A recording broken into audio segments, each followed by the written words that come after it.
आज मैंने कल एक फिल्म बहुत ही हिट हुई वो देखा। मैं पूरी देख नहीं पा रहा था, मजबूर करते हैं ये वो पसंद करने के लिए। अब उसकी औकात हो ना हो, लेकिन मैं तो थोपना चाहता हूँ आपके ऊपर, और एक दिन हमारे वो सर पे बैठे। हेलो सर, इधर राइट साइड में विवेक रंजन नाम है हमारा। मैं आपका ही नाम है। अग्निहोत्री तो नहीं है आखिर में? नहीं, मैं बेसिकली इलाहाबाद से हूँ, अभी नया ज्वाइन किया हूँ यहाँ पे, द फिल्मी चर्चा से हूँ। मेरा प्रश्न आपसे है कि नाना साहब की तरह मेरी भी हिंदी ही है, अंग्रेज़ी बहुत अच्छी नहीं है। आपकी फिल्में नाना साहब मैंने देखी हैं। एक समानांतर सिनेमा जब चलता था, स्मिता जी का और इन सब का दौर था, वुमेन एम्पावरमेंट की भी बात की जा रही है यहाँ पर, और विवेक सर की भी फिल्में देखते ही रहते हैं।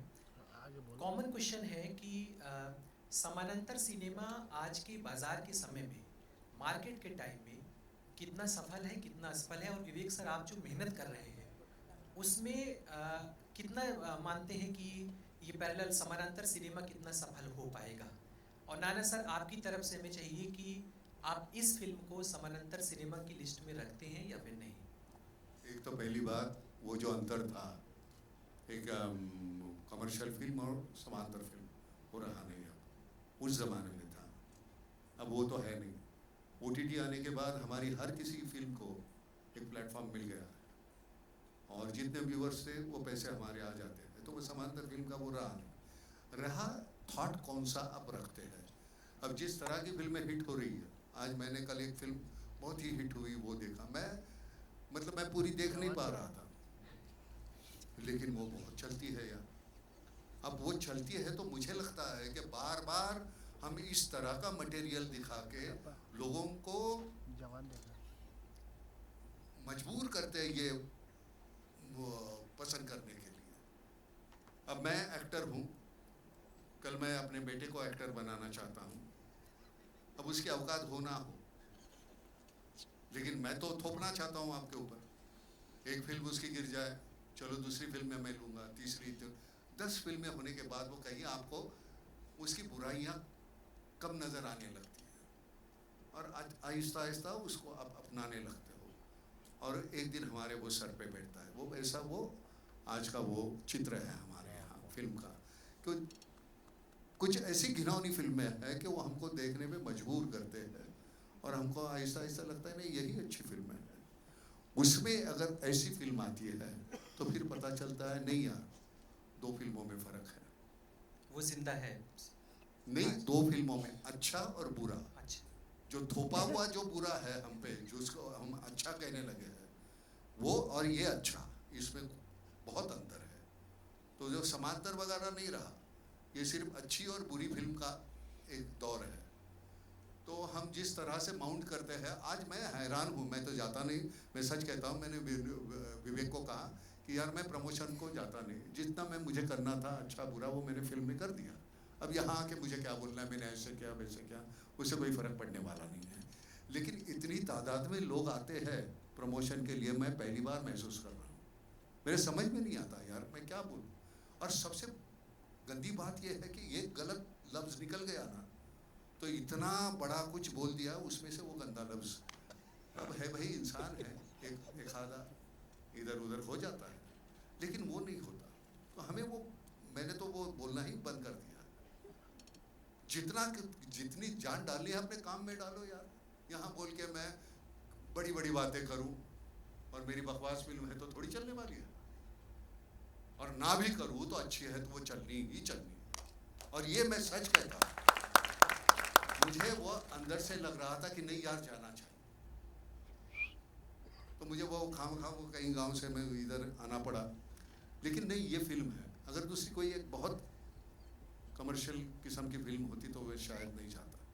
लेकिन मुझे लगता है कि मेरा अपना बच्चा है, मैं हूँ, मेरा खून है। मुझे लगता है कि ये मेरी बिरादरी है, जहाँ से हमने शुरुआत की थी। आपकी गिद्ध फिल्म हमने देखी है। बहुत बहुत शुक्रिया सबकी, पूरी टीम को बहुत अच्छा लगा सर। बहुत शुभकामनाएं। विवेक रंजन, थैंक यू सर। तो हेलो विवेक रंजन, वो समानांतर की जो आप बात कर रहे थे, मैं एक बात बताना चाहता हूँ कि ऐसा कई लोग मुझसे बोलते हैं ये अलग, हम कुछ अलग कर ही नहीं रहे जी। एक मुझे बहुत बड़े दिग्गज संगीतकार ने बात बोली थी कि अगर आप अब बेसुरा गाना, बहुत सारे बेसुरे गाने ही सुनते रहे तो उसी को सुर समझ बैठते हैं, वही आपका सा बन जाता है। और अगर एक गांव में सिर्फ बेसुरे गाने सुनने की आदत पड़ जाए तो कोई सुर वाला जो सही सुर में गा रहा है, लोग उससे यही पूछते हैं आप इस सुर में क्यों गा रहे हैं भाई। You understood what I am saying. और मैं कोई नया नहीं बाहर से फिल्म इंडस्ट्री में आ गया हूँ कि कोई एक बड़ा फ्रस्ट्रेटेड आर्ट फिल्म बनाने आया था तो अलग तरह की फिल्म बना रहा हूँ। मैंने भी कमर्शियल फिल्मों में काफ़ी साल दिए हैं और बहुत बड़े बड़े स्टार्स के साथ बनाई है, और मैंने बड़े बड़े स्टूडियोज़ के साथ सब प्रोजेक्ट्स पे बैठा भी हूँ। मैं बताता हूँ मैंने ऐसी फिल्में बनानी क्यों शुरू की, क्योंकि सब जगह मुझसे हर स्टार ने, हर प्रोड्यूसर ने, हर स्टूडियो ने यही बोला, यार कहानी थोड़ी सिंपल कर दो, लोगों को समझ में नहीं आती है, मतलब थोड़ा डम डाउन कर दो स्टोरी को। एक बहुत बड़े स्टार है, उन्होंने मुझसे कहा था, अरे रे ये इंडियन ऑडियंस को कहानी बहुत कम देनी चाहिए, इनको कुछ समझ में नहीं आता है। ये पूरी जो एक धारणा बन गई है कि ऑडियंस डम है, और करते करते करते करते हमने वाकई में एक अच्छी खासी तादाद डम ऑडियंस की क्रिएट की है। अगर आप चैलेंज, और ये बात हमने बुद्धा इन ट्रैफिक जैम से, ताशकंद फाइल से, कश्मीर फाइल से और इस फिल्म से प्रूव करेंगे। इतने कॉम्प्लेक्स आइडियाज, जिसमें 50 कॉम्प्लेक्स थीम्स चलती हैं मेरी हर फिल्म के अंदर, हर कैरेक्टर कॉम्प्लेक्स होता है। पूरी फिल्में कमरों के अंदर बंद, कोई गाने नहीं, कोई हंसी मजाक नहीं, कोई एक्शन नहीं, कोई थ्रिलर नहीं, कोई स्टार्स नहीं, कोई हीरोइंस नहीं, एक बंद कमरे में 8-10 लोग बैठ के बातें करते हैं बहुत सारी। पर आप देखिए सारी फिल्मों को ऑडियंस ने सराहा है, सारी फिल्मों की अपनी एक लॉयल ऑडियंस बनी है।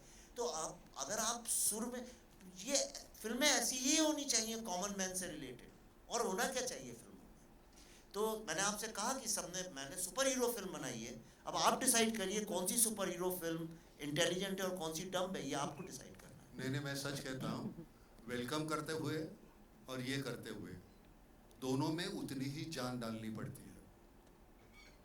यहाँ तो सब कन्विंसिंग है, वहाँ कुछ भी कन्विंसिंग नहीं है, वो कन्विंसिंग बनाना पड़ता है, तो उधर ज़्यादा जान डालनी पड़ती है। समझ में आया ना? जी जी। और अपने आप को टटोलने का एक अच्छा तरीका है, हम किस तरह के एक्टर हैं, क्या हम वो कर सकते हैं? ये तो बड़ा आसान है, वो करना बहुत मुश्किल है। करने वाले हैं उनको नमस्कार, धन्यवाद, शुक्रिया सर। बैठ जाइए।